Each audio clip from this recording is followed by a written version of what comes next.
Hi, I'm Bill Seith. In this lesson, we'll focus on why businesses fail.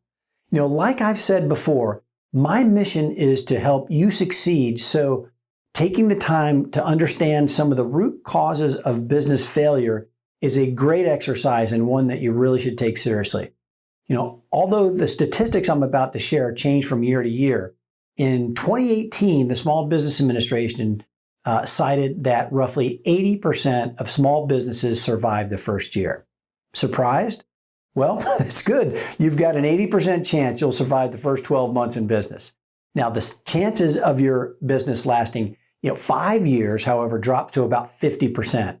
Push out another 5 years to the 10-year mark, and only 3 out of every 10 businesses live on.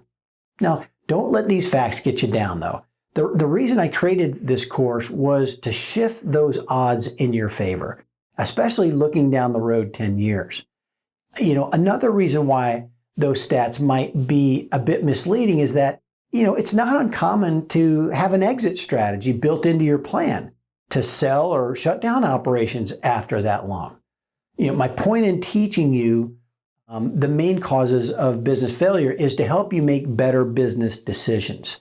When I reflect back on why Fix-It Express failed, I can cite several different factors. And since this course is about starting, a home repair or handyman business, I'm going to enlighten you on what I did wrong, as well as other common mistakes made by new entrepreneurs. Thinking back, there wasn't really one particular issue that caused me to shut it down, but an accumulation of several things. As a matter of fact, one of the first problems was caused by the meteoric success of Fix-It Express. So let me explain.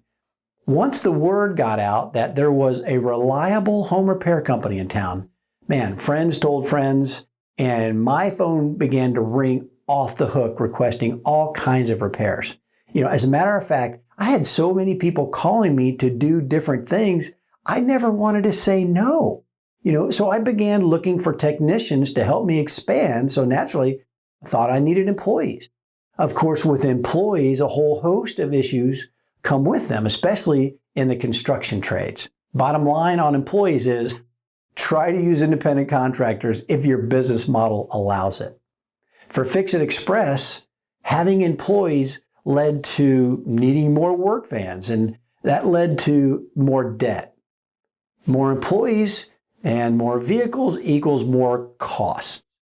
Getting back to the root cause of, never wanting to say no to a job, I decided to expand my services to basically anything homeowners wanted, like installing gutters, decks, fences, roofs, anything else that came along. It was nice to have my phone ringing every day, but I should have said no to many things that I said yes to, especially things like gutters or new roofs or extensive repairs or big remodeling jobs. Each of these examples is a business model unto itself. So in true entrepreneurial spirit, I've freaking purchased a panel van and a gutter forming machine and hung my gutter business sign out there. I also took on home siding jobs and invested in more costly equipment. Here's the dirty little secret about expanding like this. There are loads of hidden costs that must be considered. Having more employees means workman's compensation insurance, liability insurance, and accountants to make sure that your payroll is done correctly. Heck, I was paying more than $10,000 a month on workman's compensation insurance and employee taxes alone. So far, I've explained that, it was the success of my business that led to some of the bad decisions, right? So let's review. First, I had more business than I could do on my own, so I hired multiple employees. Second, employees needed vehicles, which added costs. Are you following me so far? Third, I never wanted to say no to a job, so I added even more costs by purchasing the equipment that enabled us to say yes to many of these other types of jobs. Sure, things were okay and I was paying all my bills, but the effect of all this was a hidden cash flow problem. This was the calm before the storm. I had been in business long enough to know that twice a year we experienced a slowdown.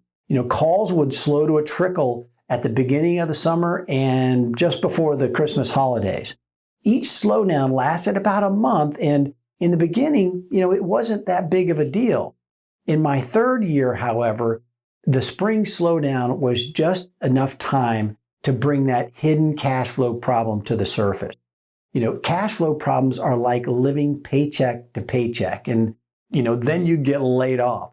Approaching my fourth year in business, when it happened again, I didn't have enough money in the bank to cover my costs. So, I had a choice to make: sink more of my own money into the business or close my doors. I decided on the latter. So I made my last payroll, sold all my assets, and shut my doors. Now that I've gotten that off my chest, let's go through 5 general factors that could play a role in a business's failure. All right, number 1, cash flow, right? Not enough capital. Now that you've heard about my cash flow woes, you can understand how having enough money to operate your business is critical. As you contemplate this venture, I'm sure you're thinking about how you're going to raise the capital you need. Where are you going to get it? Well, the likelihood of a bank loaning your new business entity money is really slim to none. Now, I'm not saying you can't get a loan from a bank, but it's going to depend upon whether you personally qualify or if you have the assets to put up as collateral. So if a bank isn't a possibility, you may have to come up with other options. And in Module 4 of this course, we'll talk about different ways to start your business on a shoestring. Number 2, not understanding your market. Not taking the time to really understand your market is a big mistake. Primary and secondary research of your customer segments, the competition, and distribution channels is paramount.